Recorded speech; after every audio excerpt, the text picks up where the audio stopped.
quando a gente pensa no romance produzido no Brasil ao longo da década de 1930, naquele período associado à segunda geração modernista, geralmente a gente se lembra mais do chamado romance social, que se liga invariavelmente, de maneira geral, à literatura regionalista e, de um modo mais específico, à literatura produzida no Nordeste, ainda que saibamos que existem outros autores regionalistas vindos, por exemplo, do Sul, como é o caso do Dionélio Machado ou, de maneira ainda mais expressiva, do Érico Veríssimo. Isso acontece, essa nossa percepção acontece porque o modo como o ensino de literatura se organiza privilegia uma determinada corrente crítica que foi responsável por estabelecer o romance social como o mais representativo daquela década de 1930, e como nós temos esse primeiro contato com essa discussão em ambiente escolar, a gente acaba adotando essa visão da historiografia literária brasileira como a única possível. Mas a verdade é que, no mesmo período, foi ganhando força uma literatura intimista ligada principalmente a um grupo de escritores católicos formado, dentre outros, pelo Cornélio Pena, pelo Lúcio Cardoso, pelo Otávio de Faria, pelo Adonias Filho, pelo Jorge de Lima e etc. Desse grupo, o primeiro a publicar foi o Lúcio Cardoso, que estreou na literatura com o romance Maleita em 1934, mesmo ano em que o Graciliano Ramos publica lá São Bernardo. E este romance, Maleita, já demonstra o quão deficitária pode ser essa divisão em duas vertentes da literatura brasileira de 30, por mais que essa divisão seja bastante didática. Isso porque livros como Maleita, o São Bernardo, que também é de 1934, ou então Fogo Morto, do José Lins do Rego, de 1943, Angústia, também do Graciliano, de 1936, todos esses livros podem ser associados tanto à vertente regionalista e social, quanto à vertente intimista e psicológica. Pensando nisso, pensando nessa deficiência dessa divisão, apesar de seu didatismo, o Alfredo Bozzi, que é um crítico e professor de literatura muito importante, o Alfredo Bozzi ele propôs, com base em um livro chamado Por uma Sociologia do Romance, do Lucian Goldman, o Alfredo Bozzi propôs aqui na sua História Concisa da Literatura Brasileira uma outra sistematização possível à literatura produzida no Brasil a partir da década de 1930, e daí nas páginas 441 e 442 dessa minha edição aqui, ele diz o seguinte sobre essa sistematização.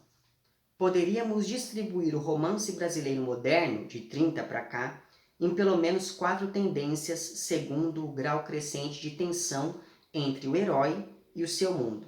A primeira tendência seria aquela relacionada ao romance de tensão mínima, em que há conflito, mas este configura-se em termos de oposição verbal ou sentimental quando muito. As personagens não se destacam visceralmente da estrutura e da paisagem que as condicionam. E exemplos dessa primeira tendência seriam as histórias populistas de Jorge Amado e os romances ou crônicas de classe média do Érico Veríssimo.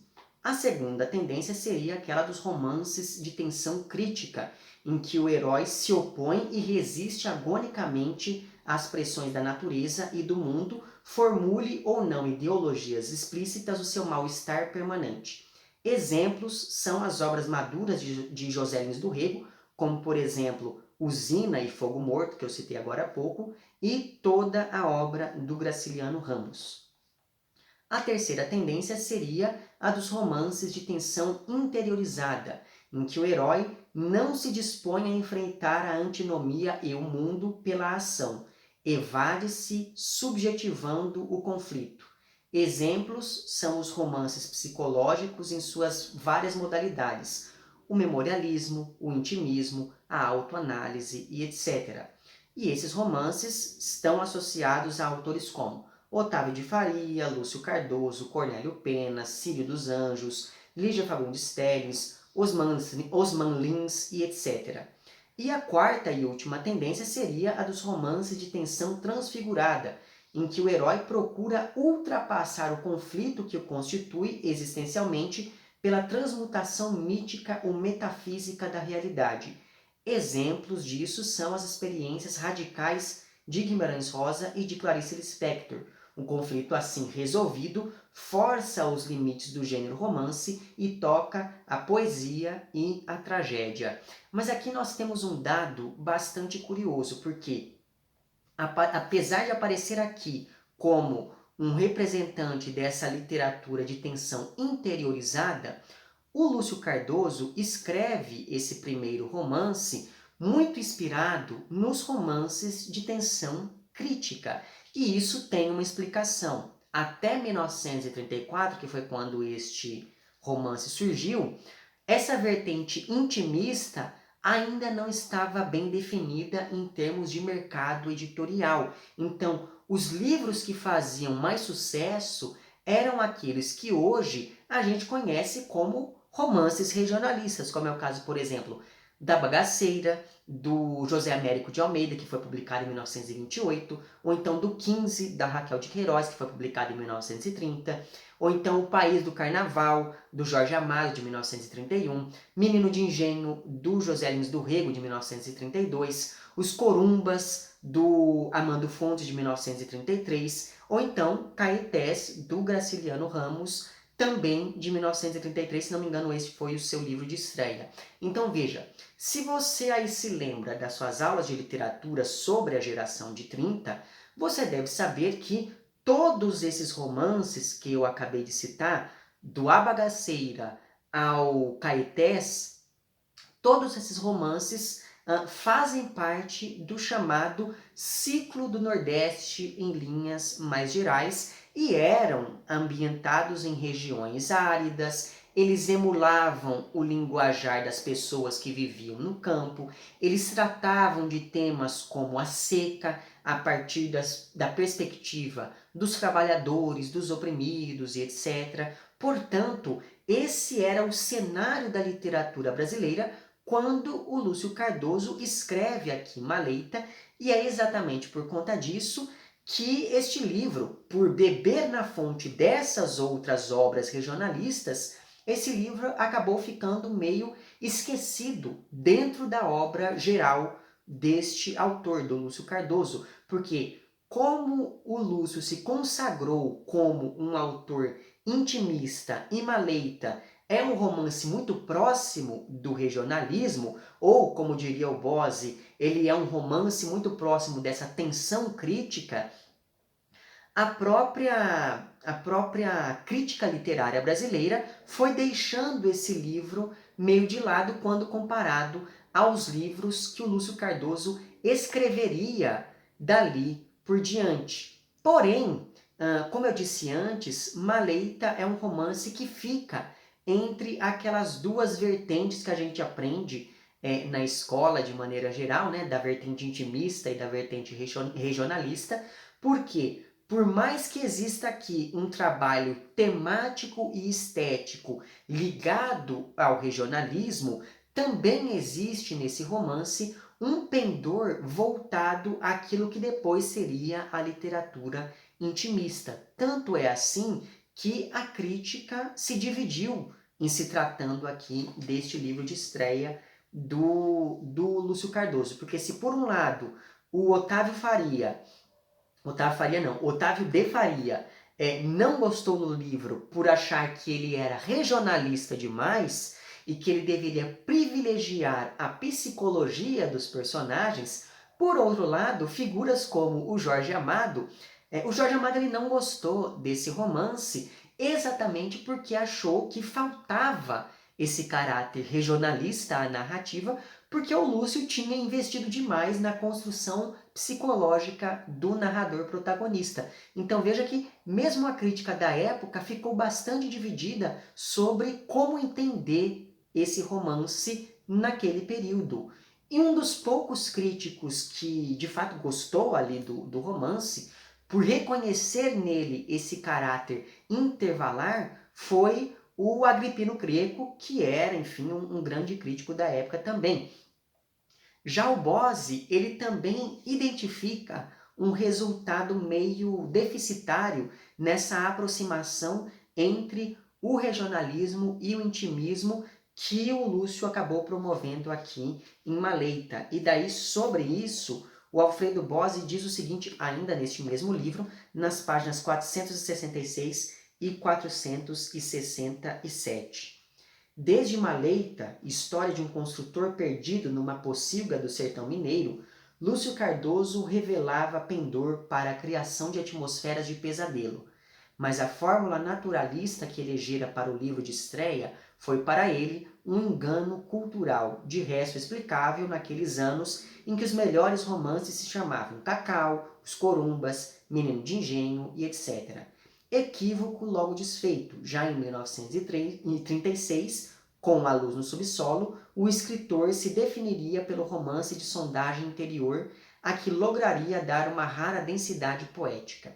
Lúcio Cardoso e Cornélio Pena foram talvez os únicos narradores brasileiros da década de 30 capazes de aproveitar sugestões do surrealismo sem perder de vista a paisagem moral da província que entra como clima nos seus romances. A decadência das velhas fazendas e a modorra dos burgos interioranos compõem atmosferas imóveis e pesadas onde se moverão aquelas suas criaturas insólitas, oprimidas por angústias e fixações.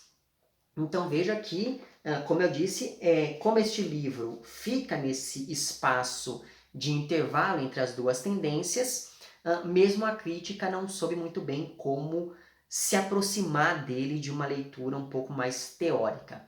Eu, particularmente, tendo a concordar com quem acredita que essa mistura entre essas duas vertentes foi um ponto negativo no romance, ainda que eu não concorde com essas pessoas pelas mesmas razões que elas apresentam.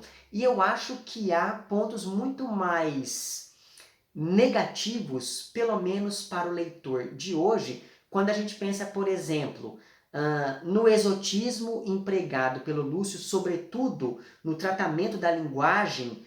Isso me incomodou um pouco, ainda que eu reconheça que isso confere ao texto aspectos de cor local muito caros ao regionalismo, porque existe aqui neste livro uma ênfase em mostrar a fala dos personagens como sinônimo de atraso, diferentemente da fala do narrador, que é um sujeito erudito. Outra coisa que me incomodou um pouco aqui neste livro e que acaba sendo sintomática dessa aproximação entre as duas vertentes, regionalista e intimista, é essa descrição naturalista que tende a animalizar, por exemplo, os negros, e isso também pode, enfim, incomodar algumas pessoas, mas é sempre bom lembrar que a narrativa aqui de Maleita, ela se desenvolve a partir do ponto de vista de um homem branco do final do século XIX, que foi até a região aqui em que se passam as ações do romance, para civilizar e modernizar aquelas pessoas. Então, esse olhar naturalista que animaliza a população local, que é uma população de pessoas negras, esse olhar naturalista, ele acaba sendo bastante verossímil quando a gente pensa na construção psicológica desse protagonista aqui.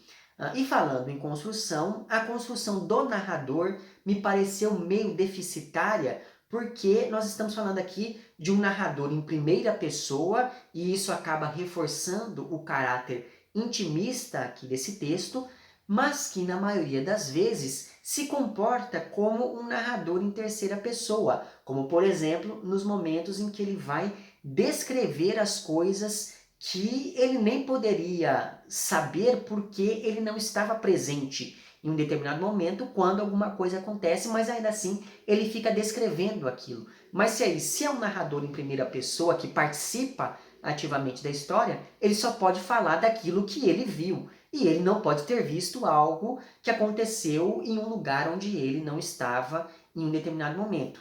Mas esse expediente estético de descrever tudo com certa distância, acaba justificando o caráter regionalista aqui desse romance. E é por isso que eu disse antes que eu concordo com quem viu nessa mistura algo negativo, porque afinal de contas o narrador ser em primeira pessoa não combina muito com o tom geral do livro. Mas se o Lúcio não tivesse colocado esse narrador em primeira pessoa, talvez ele não conseguisse, logo nesse seu primeiro romance, dar ao texto esse caráter mais intimista que ele tanto prezava. Porém, apesar desses pontos negativos que eu falei agora, né, essa visão exotista, naturalista, enfim, essa descrição da linguagem como sinônimo de atraso e esse narrador em primeira pessoa que às vezes se comporta como narrador em terceira pessoa, apesar desses pontos negativos, eu gostei bastante de Maleita e eu já o considero como um dos meus romances favoritos da década de 30. Então veja, postas essas coisas e feitos esses prolegômenos iniciais, que são um pouco mais críticos, enfim, vamos ao romance de fato, que começa de um jeito tão objetivo que mais parece um diário de bordo ou algo que o valha, porque veja só, o romance ele começa com a seguinte frase: agosto 1893. Então veja, essa objetividade e a marcação de uma data tão específica já aponta para o substrato histórico que vai alimentar a ficção do romance ao tratar da fundação da cidade de Pirapora, que fica às margens do Rio São Francisco. Só que mais importante do que a fundação dessa cidade é observar todos os conflitos que levaram a ela. Além disso, essa data já aponta para esse período de passagem entre o século XIX e o século XX, e isso reforça o caráter limiar de todo o livro. Então, o tempo fica entre esses dois séculos, a narrativa fica entre a história e a ficção, as ações ficam entre o individual e o coletivo, porque a cidade é tão protagonista quanto o narrador. Existe aqui o plano externo da narrativa histórica, envolvendo, por exemplo, a viagem do narrador e a formação da cidade, mas existe também o plano interno das impressões que ele tem de todos os embates que acontecem e principalmente do mal que vai aos poucos se manifestando em Pirapora.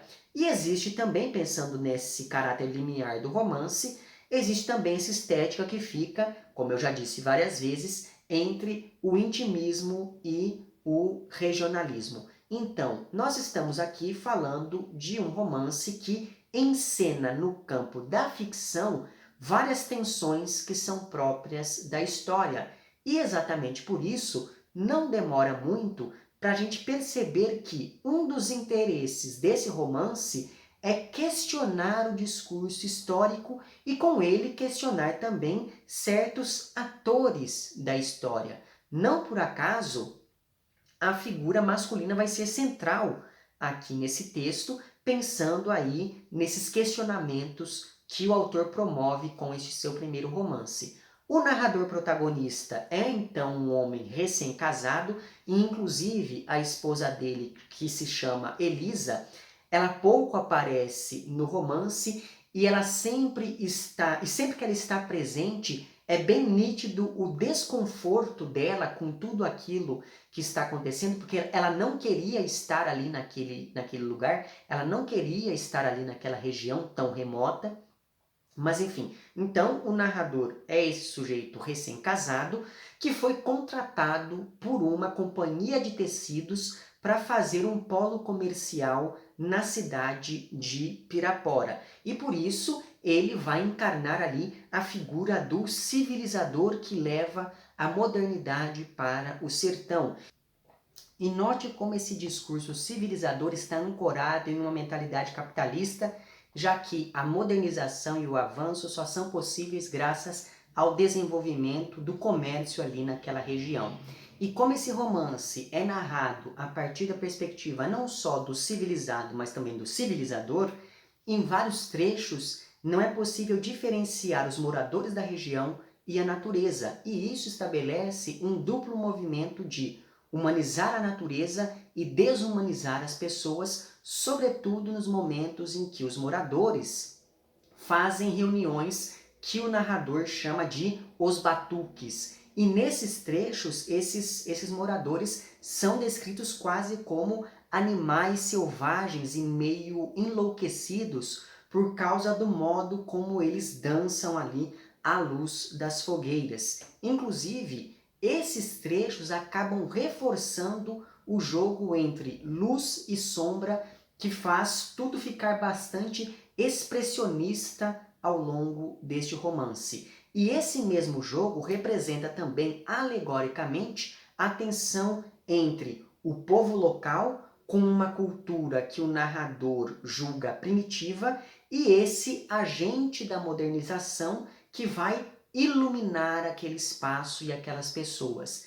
Mas, ao mesmo tempo, essa é uma iluminação bastante frágil e, nesse sentido, a imagem da chama da vela, que é uma chama, enfim, que é bastante delicada, que fica oscilando o tempo todo, ela é muito frequente e muito significativa ao longo do romance como sinal dessa modernização que não se estabelece completamente, pelo menos em um primeiro momento. E isso já aponta para a fragilidade desse agente civilizador que vai acumulando fracassos seguidos uns dos outros conforme entra em conflito de maneira cada vez mais direta e de maneira cada vez mais, enfim, enérgica com os moradores ali daquela região. E aqui nós temos, então, outras tensões que acabam se estabelecendo, porque existe essa tensão entre a linguagem coloquial dos personagens e a linguagem erudita do narrador, existe a tensão entre o avanço do impulso urbano e a resistência desse espaço rural, existe a tensão entre o selvagem e o civilizado, o arcaico e o moderno, o eu e o outro, o homem e a natureza e por aí vai. Não por acaso a natureza aparece aqui no romance como algo ameaçador desde o início. E daí apenas para mostrar como a natureza surge aqui de maneira ameaçadora, pelo menos no início, nas páginas 11 e 13 dessa minha edição, o narrador diz o seguinte: aquela aventura despertava-me estranhas sensações. Nem saberia explicar a razão daquele receio, pressentindo alguma coisa oculta e ameaçadora no recesso do mato. Assim de longe, as touceiras, sobressaindo do cerrado igual, eram como figuras extraordinárias que se agachassem para nos saltar em cima. Daí na página 13 ele continua dizendo: sentia algo vago toldar meu espírito, como um pressentimento mau. Não conseguia me libertar da sensação de ameaça que vinha do mais escuro do mato, brotando das touceiras que emergiam as cabeças desordenadas. De repente voltou-me à lembrança o homem tombado de maleita, e aquela inquietação era como dedos invisíveis, longos e flexíveis, que arranhassem de leve os meus sentidos, tão de leve como a carícia macia de um gato. E esse conflito entre o sujeito e a natureza prossegue mesmo depois que esse progresso já chegou a Pirapora. Então, por exemplo, na página 88, ele diz o seguinte: casebres, construções, lutas, vapores, festas, mortes, mascates, tudo absorvido pelo deserto. A cidadezinha inútil esmagada pelas forças adversas da natureza. Tudo pequeno ante a serenidade das montanhas e do rio. Tudo tragado pela insaciedade da terra. Odiei o rio, sentindo que ele me roubava tudo para oferecer em troca os dentes amarelos da maleita. Então veja que nesse espaço a ação humana, as construções humanas são todas efêmeras diante da força da natureza que, diga-se de passagem, só é bem vista depois de já ter sido domesticada. e o único instrumento de domesticação do narrador é esse projeto civilizatório que ele representa e que fica exposto de maneira bem explícita nas páginas 26 e 35, que são momentos em que ele diz o seguinte: bem sabia que a vida em breve transformaria aquele ermo e que a cidade cresceria lentamente sobre as taperas escuras, e as cafuas abandonadas nas margens das estradas desapareceriam diluídas na poeira dos caminhos. Pirapora sumia como uma paisagem indecisa que o tempo deslustrasse. Uma fumaça brotava do solo e outro Pirapora remoçado, com os caminhos trilhados pelos carros dos boiadeiros, tremia no fundo indeciso da minha memória. Isso na página 26. E daí na página 35 ele diz: já todos sabiam que eu viera fazer outra cidade, melhorar tudo, obrigar os vapores a parar no barranco. Então veja que existe esse projeto civilizatório por parte do narrador, e essa é a única arma da qual ele dispõe, pelo menos em um primeiro momento, para domesticar não só a natureza, mas também as pessoas ali da região. E para e passo, nós acompanhamos essa luta entre o narrador e a natureza, que é representada pelo Rio São Francisco, pela mata, pelos moradores locais e principalmente pelas doenças sobre as quais eu vou falar depois. Ao mesmo tempo, então, em que nós acompanhamos essa luta, acompanhamos também um progresso que vai aos poucos se estabelecendo na região, e há vários marcadores da chegada desse progresso, desde a construção de bares, armazéns e prostíbulos, até a construção, por exemplo, de uma agência dos Correios, que vai acabar assegurando que aquela região não seja mais tão isolada assim. Também se constrói aqui uma escola, uma igreja, mas talvez o auge desses marcadores que indicam a chegada e o estabelecimento do progresso, o auge disso seja a organização da primeira eleição de Pirapora. E essa chegada da política acontece já nas últimas páginas do romance e vai ser determinante para o destino desse narrador protagonista, mas aí eu não vou poder entrar em maiores detalhes. Exatamente por isso, a passagem do tempo é demarcada aqui tanto pelo estabelecimento gradual do progresso, que representa esse tempo humano, quanto pelas cheias do rio ou então pelas estações do ano, que representam esse tempo da natureza. E o fato é que as forças telúricas e a organização social arcaica, baseada na emboscada, na vingança e num passado escravista bastante recente, porque afinal de contas nós estamos falando de uma narrativa que se passa ou que começa em 1893. Então, essas forças telúricas, esse arcaísmo na organização social, parecem conviver e oferecer certa resistência a um progresso que convive e se alimenta do atraso. Por exemplo, é a mentalidade escravista que assegura a ordem necessária para que esse narrador se estabeleça em uma posição de poder que ele assume sem qualquer tipo de resistência dos moradores locais ou da maioria dos moradores locais, já que há um que se opõe ao narrador logo de início. E esse é um elemento, quer dizer, esse progresso que se alimenta e se sustenta por meio da manutenção do atraso, esse é um elemento muito característico da sociedade brasileira, como disse lá o Roberto Schwartz quando ele comenta sobre a obra do Machado de Assis no As Ideias Fora do Lugar, que é o primeiro ensaio, se não me engano, do Ao Vencedor as Batatas. Mas voltando aqui ao romance do Lúcio Cardoso, esse convívio entre o arcaico e o moderno se dá também em termos culturais, como por exemplo, no momento em que o narrador vai procurar os conselhos do curandeiro da região, que é um homem chamado João Randulfo, que vai ser o grande antagonista do livro, já que ele oferece e organiza um movimento de resistência muito forte à presença desses estrangeiros. E essa vai ser uma resistência política também,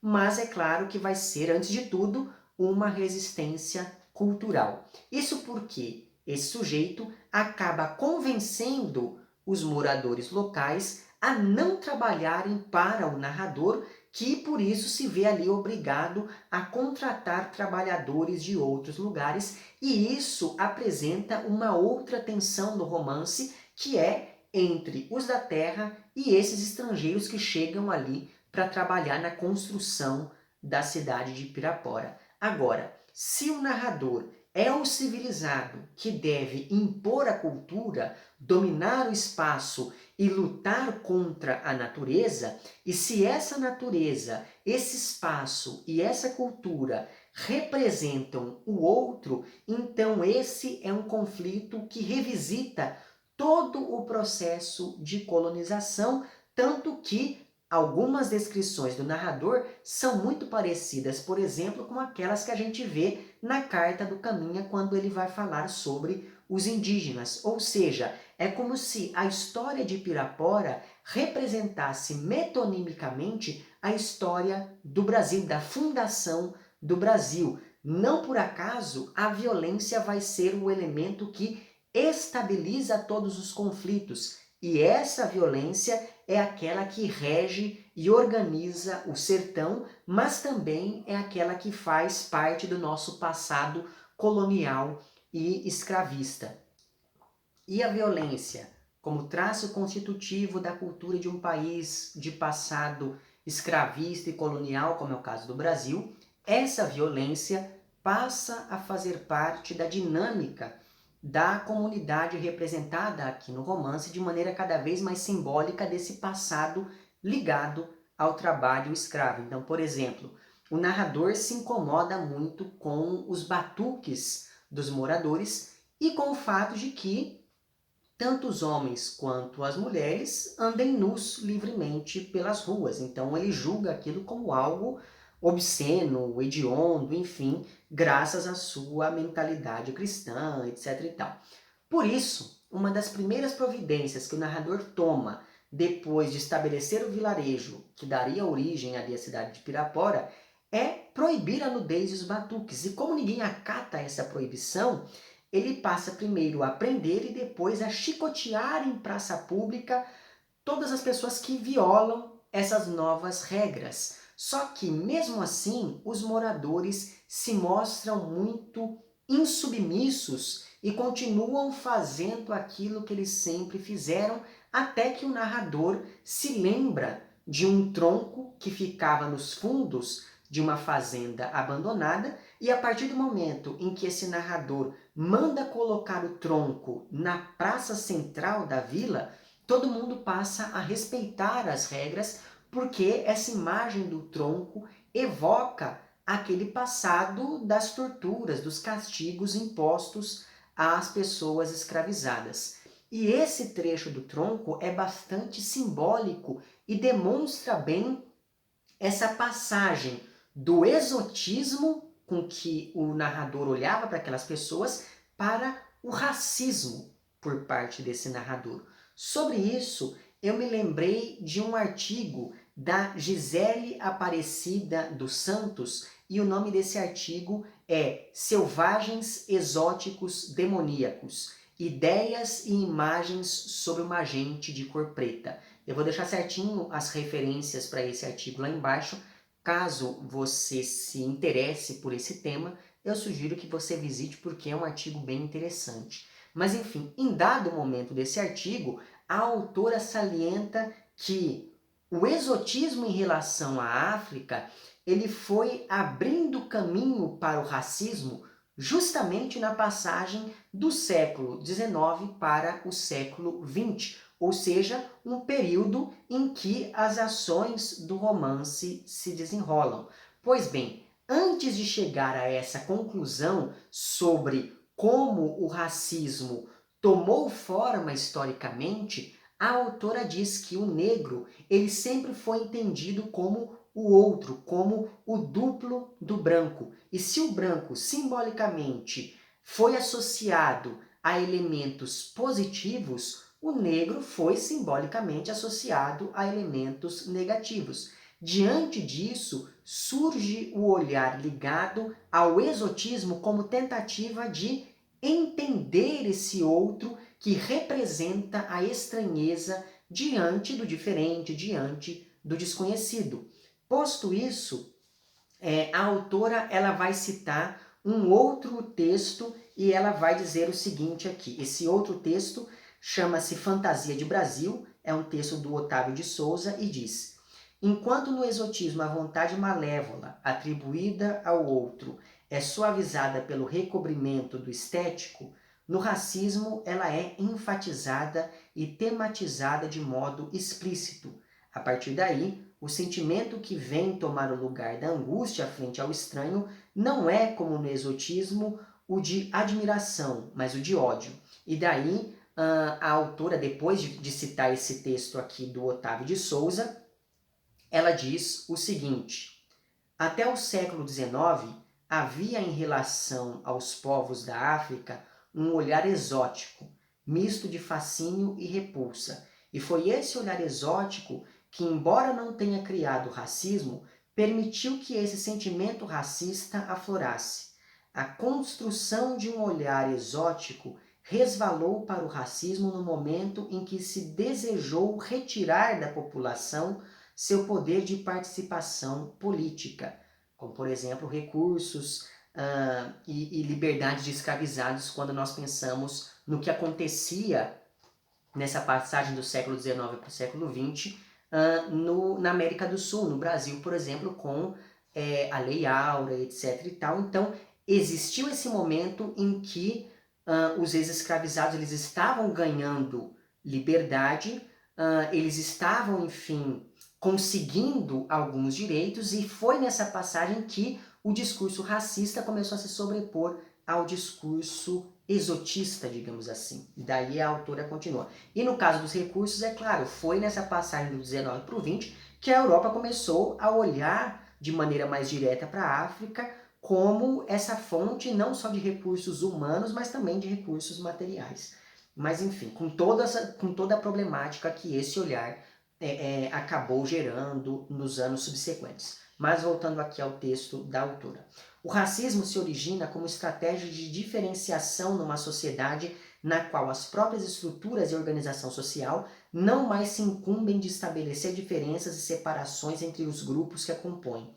A questão principal do racismo não é o medo do diferente, mas o medo do igual, daquele que tem acesso aos mesmos direitos que nós, ou seja, partilha do mesmo poder. Então veja que a cena do tronco, ela se adequa muito bem a essa reflexão, justamente porque essa cena acontece em um momento de muita tensão por esses espaços de poder em Pirapora, porque afinal de contas você tem esse colonizador, esse modernizador impondo novas regras, mas por outro lado você tem os moradores locais ali resistindo a essas imposições. Por isso mesmo, apesar de não se eliminarem, esses lados opostos convivem a partir dessa tensão dialética que se estabelece entre eles desde o início. Diante disso fica a questão: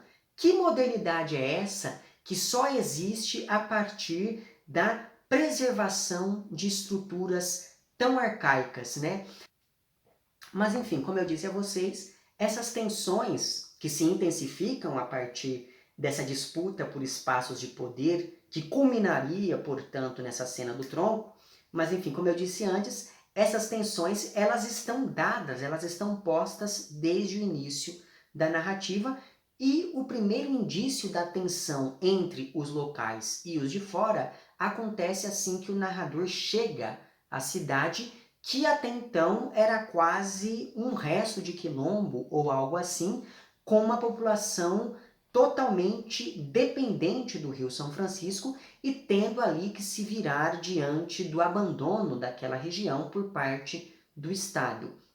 Então até mesmo o alfaiate local, que é chamado aqui de Anjo Gabriel da Anunciação, ele desconfia bastante do narrador em um primeiro momento e ele vê nesse narrador um intruso. Mas, como eu já disse, o grande opositor desse processo civilizatório vai ser o João Randolfo, que é uma espécie de curandeiro ali daquela região.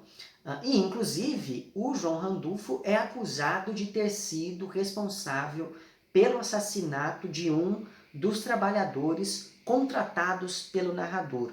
E todo esse trecho do romance é bem interessante, o modo como o Lúcio Cardoso descreve a morte de uma perspectiva externa e quase espetacularizada, me fez lembrar bastante das descrições do Dostoiévski, né, que o Dostoiévski faz de personagens morrendo. E daí, apenas para que vocês tenham um pouco de noção disso que eu estou falando, eu vou ler aqui o trecho, algumas passagens referentes a essa primeira morte, a esse primeiro assassinato. Então, nas páginas 45, 46, 47 e 48, existem eu não vou ler todas essas páginas, mas eu vou ler alguns trechos delas que dizem o seguinte: o corpo estava inteiro sob a luz da lua. Jamais poderei me esquecer daquele vulto lívido caído dentro da noite.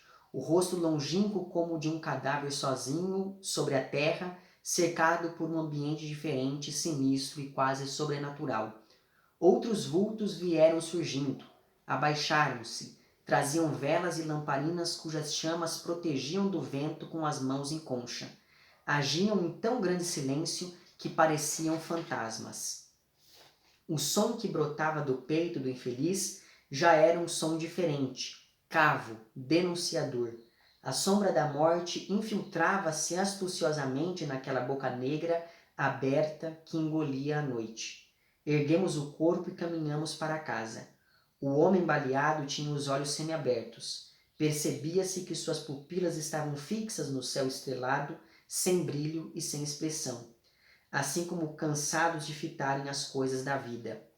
Aos poucos, fui compreendendo a luta que sustentava. Pareceu lembrar-se de algo nebuloso e vago.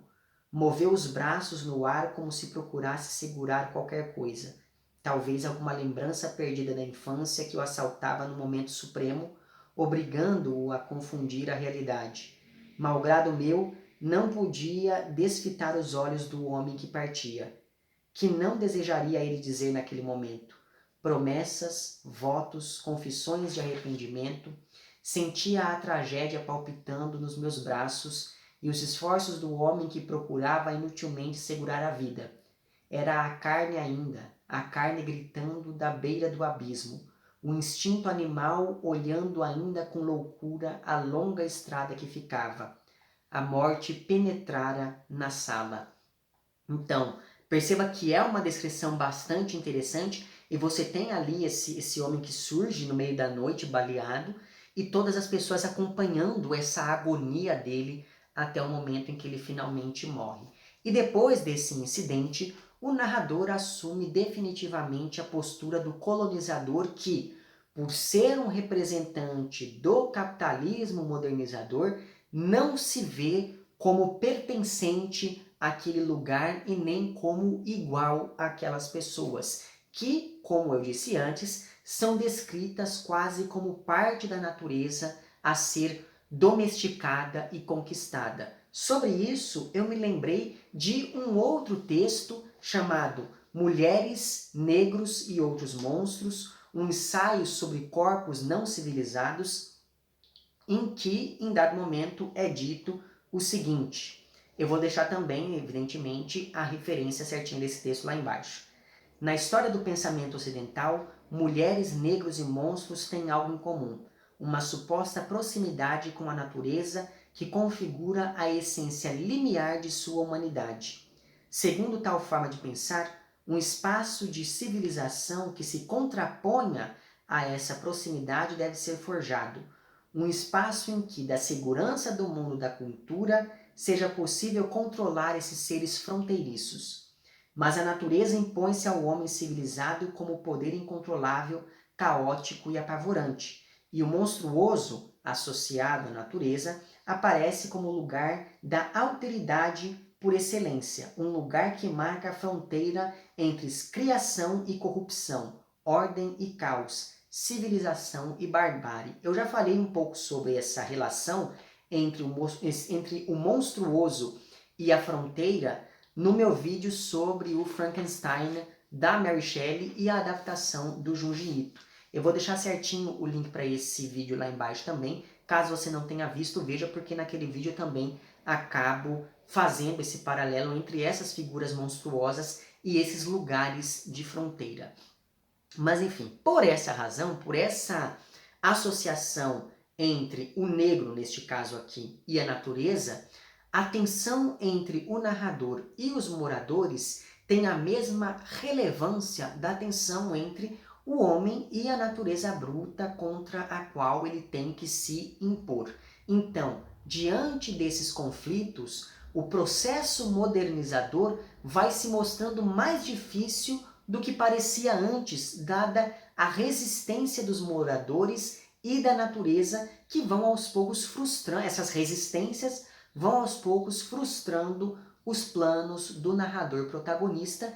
E se por um lado existe o otimismo e a utopia do personagem que está vivendo tudo aquilo, por outro lado, existe também o pessimismo de um narrador que sabe como tudo aquilo acabou e que, por isso mesmo, diante da consciência sobre o próprio fracasso, vive antecipando alguma coisa que vai acontecer. E isso dá ao romance um clima de mau agouro desde o início.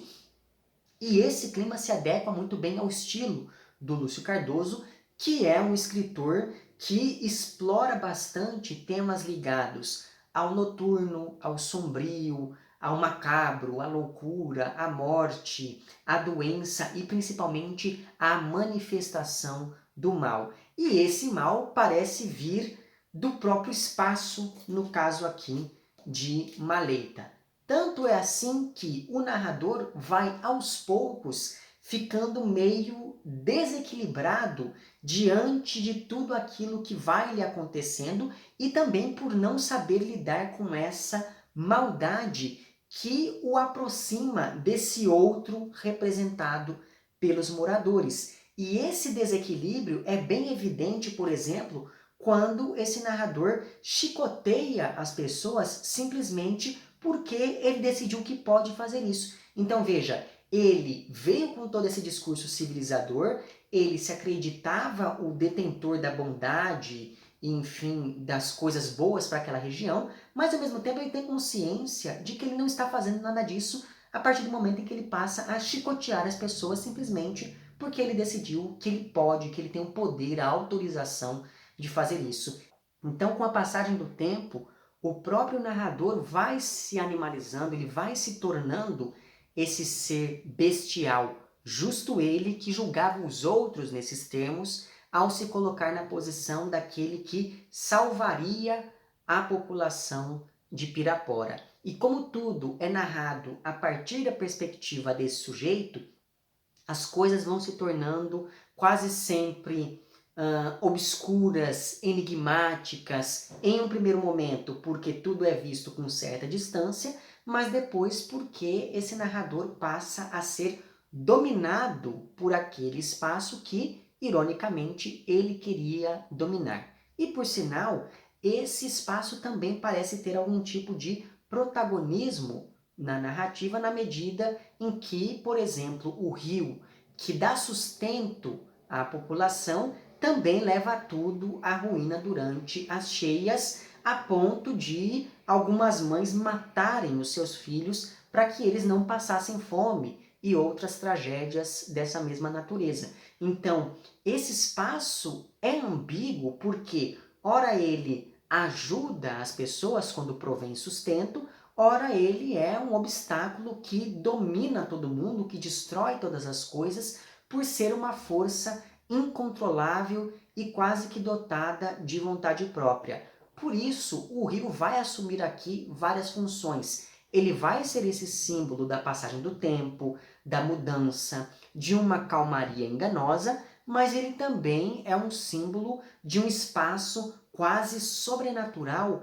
graças à cultura popular que entende as cheias como um sinal de mau agouro ou mesmo de castigo. E a ação humana sobre esse espaço acaba humanizando a paisagem, mas ao mesmo tempo ela não é efetiva para concretizar aquele projeto civilizatório que o narrador representa.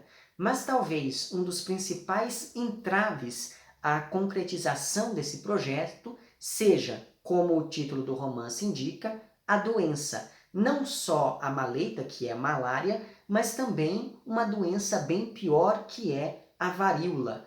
Logo, a primeira cena do romance já apresenta a descrição de uma pessoa com maleita de modo a demonstrar a impotência do sujeito diante da natureza. E daí, apenas para que vocês percebam isso, o romance ele começa da seguinte maneira, eu vou ler aqui apenas algumas passagens. As rédeas bambas batiam no corpo do animal, e ao trote manso o caboclo despencava-se todo insensível. O olhar parado não via coisa alguma. Os lábios apertados, contraídos, denunciavam a luta. Uma onda amarela espalhava-se rapidamente pelas suas faces, enquanto um tremor sacudia o queixo negro de barba. Súbito tombou para a frente e entregou-se, arquejando de febre, sacudido como se o atacasse o mal de sanguido. O tremor subia, e pela camisa aberta via-se o corpo escuro molhado de suor. As mãos recurvas raspavam a terra negra, os cabelos ralos empastados, e aquele tremor que subia assim, inchando-lhe os olhos desvairados e fixos. Quando mais forte a febre ia se tornando, ouvimos o choque dos dentes surgindo amarelos e firmes na boca entreaberta. Os companheiros procuravam envolvê-lo na baeta que vinha enrolada à garupa do animal. O cozinheiro, conhecedor do mal e dos antídotos, lamentava-se. E daí mais à frente, apalermados, olhávamos o homem que a maleita devorava. Isolados e indefesos, não sabíamos o que fazer. Então perceba que a doença, logo nessa primeira cena, ela é descrita quase como uma força externa que destrói a pessoa infectada. Ela não é descrita como algo que está dentro do corpo, mas sim como algo que vem de fora. E, afinal de contas, essa doença está devorando esse homem. E isso é muito importante porque faz com que a doença funcione de um jeito metafórico ao longo do texto, quando a gente pensa nela como esse mal, como essa força que vem de fora e acaba com a vida. Esse momento ele é muito importante porque em vários trechos do romance o narrador vai se lembrar exatamente dessa primeira morte, sobretudo depois que as pessoas próximas a ele também são infectadas e eventualmente morrem por conta da malária. E isso já mostra os traços grotescos desse estilo meio expressionista do Lúcio Cardoso, e esses traços ficam ainda mais evidentes na segunda metade do livro, que é quando acontece uma epidemia de varíola, que é descrita aqui como uma doença que vai destruindo, que vai desfigurando o corpo das pessoas. Uma coisa muito curiosa é que no romance a impressão que se tem é que as pessoas acreditavam que, eu não sei se essa era uma crença comum da época ou se isso só está aqui no romance, mas enfim, a impressão que se tem é que as pessoas acreditavam que a malária era transmitida pelo ar e não por um mosquito. Só que, por mais que não seja esse o caso, essa percepção das pessoas aumenta a sensação de medo do narrador conforme o número de casos vai se tornando cada vez maior, porque é como se até o ar representasse um risco literalmente invisível a olho nu. Inclusive, o próprio nome maleita tem ligação com a ideia de um mau ar que entrava no corpo da pessoa, porque como a doença era muito comum em regiões úmidas, tinha-se essa ideia de que ela passava pelo ar, pelo menos é isso que fica posto aqui, graças aos comentários desses outros personagens. E dependendo da perspectiva, a doença representa metaforicamente coisas diferentes. Então, por exemplo, da perspectiva do narrador, essa doença representa uma força quase indomável que se opõe ao progresso que ele tenta estabelecer em Pirapora. Já da perspectiva dos moradores da região, a doença representa o estrangeiro, representa esse elemento que vem de fora e desestabiliza o organismo da pessoa infectada, assim como o narrador veio de fora e desestabilizou a tranquilidade e o estilo de vida dos moradores ali daquela região. Além disso, é bom lembrar que, assim como essas doenças epidêmicas que surgem de repente, causam um surto e reaparecem tempos depois, o fluxo de estrangeiros aqui vai aumentando na cidade e conforme isso acontece, o conflito entre esses estrangeiros e os locais vai aumentando, vai se acirrando também. E outra coisa, como essas pessoas acreditavam que a maleita era transmissível de pessoa a pessoa, teoricamente quem levou o mal à cidade foi a comitiva que acompanhava o narrador e, enfim, essa comitiva ela já chegou com um homem a menos, né, que é esse sujeito que morre ali no meio do caminho. Então, a doença é também esse elemento social e cultural que afasta ainda mais os moradores e essas pessoas que vêm de fora, porque é como se os moradores da região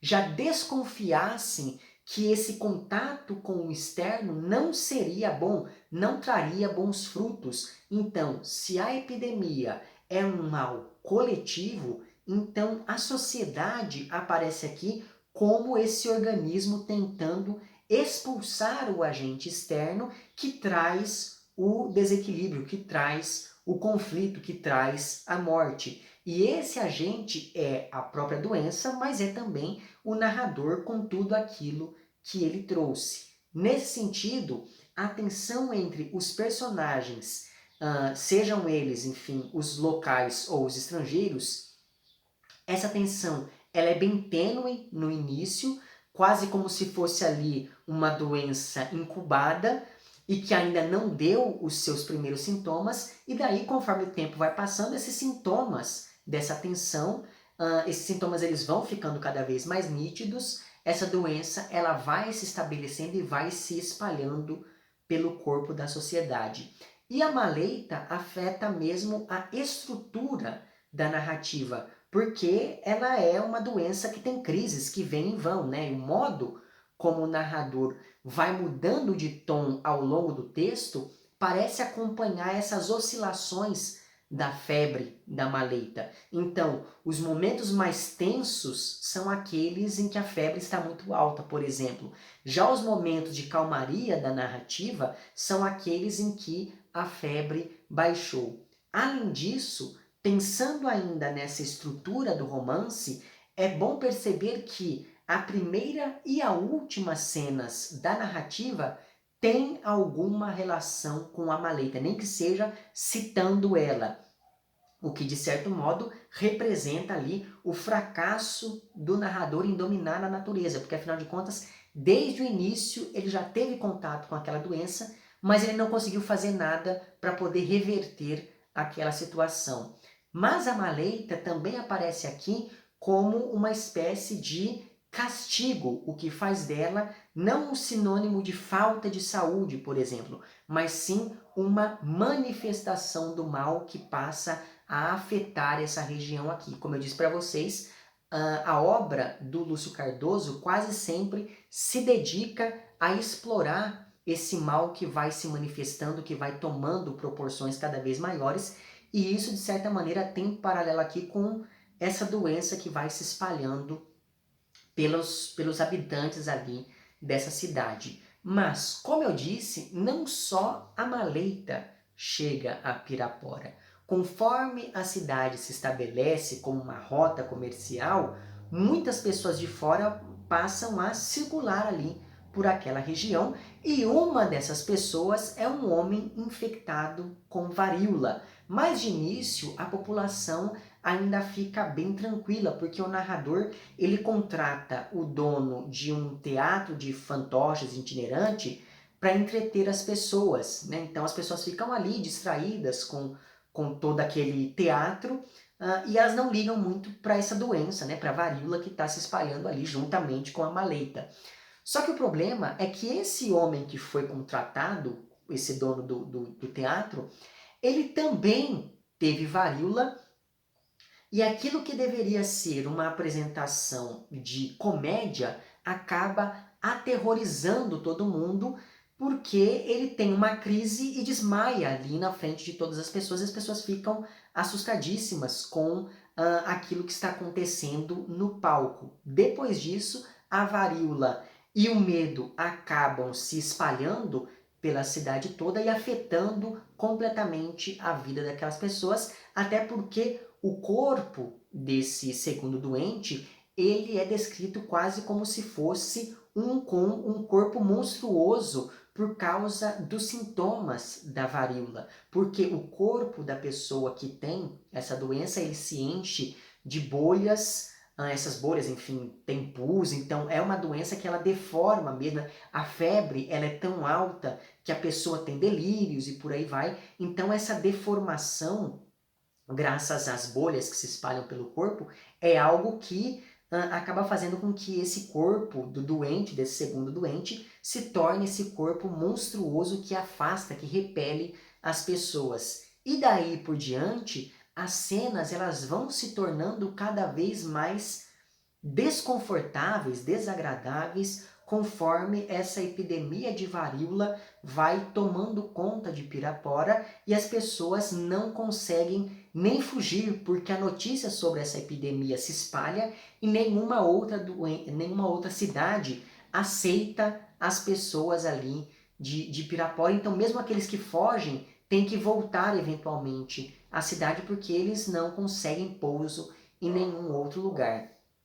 Exatamente por isso essa região fica isolada, a comida começa a acabar e os urubus começam ali a rondar os céus de Pirapora, porque existem tantos mortos que as pessoas não dão conta sequer de enterrar os cadáveres. E a única coisa que o narrador pode fazer ali, nesse momento de crise, é mandar construir um abrigo para fazer a quarentena dos doentes, mas as famílias acabam sequestrando os infectados porque tem medo de que ali naquele abrigo eles não sejam cuidados da melhor maneira, enfim. Então essas famílias vão, sequestram os doentes, ficam com os doentes em casa, os outros membros da família ficam doentes também, e daí tem casos aqui de que morre uma família inteira em questão de poucas semanas. Então, essa segunda parte do romance, que é quando se espalha essa epidemia de varíola, é uma parte quase apocalíptica mesmo diante da dimensão que essa doença vai tomando. E para piorar todas as coisas, acontece uma cheia e os moradores passam a ficar cada vez mais hostis para com o narrador, como se ele fosse o grande causador de todos aqueles males, e isso vai ser muito importante depois para o surgimento da política nessa cidade, quando as coisas se acalmam de modo que, no fim do livro, os personagens, principalmente lá esse protagonista, ele está duplamente vencido. Ele foi vencido pela natureza, por conta dessa epidemia, mas ele também foi vencido pela sociedade, porque ele perde o poder que tinha com esse surgimento da política. Em suma, a cidade fica completamente destruída e todos aqueles sonhos de um projeto civilizatório do narrador vão literalmente por água abaixo por conta da cheia do Rio São Francisco.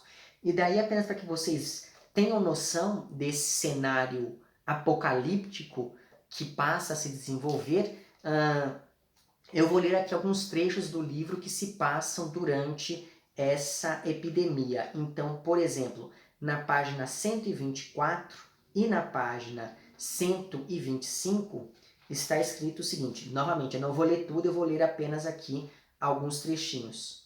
Surgiram logo vários casos de varíola. A epidemia, incubada até o momento, se abateu sobre a cidade. Tudo parecia turvo e sinistro, e as pessoas assustadas não surgiam mais nos barrancos e nas ruas. As garças voavam mais alto na infinita desolação do dia.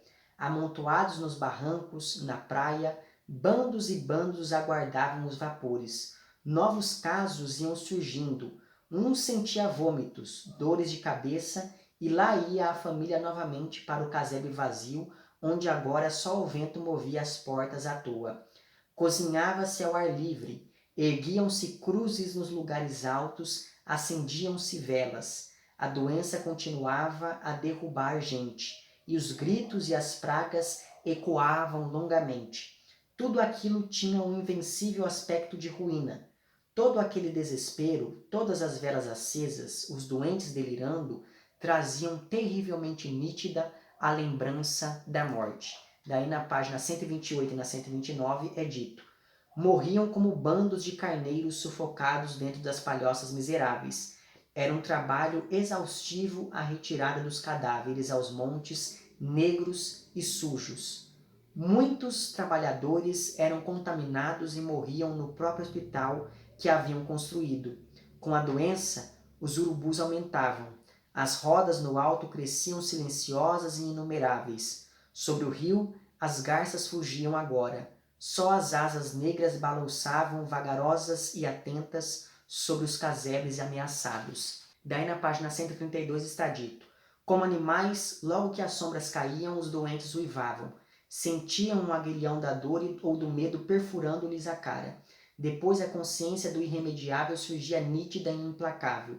Como carneiros acuados, sentiam o peso da condenação, e só encontravam alívio gritando.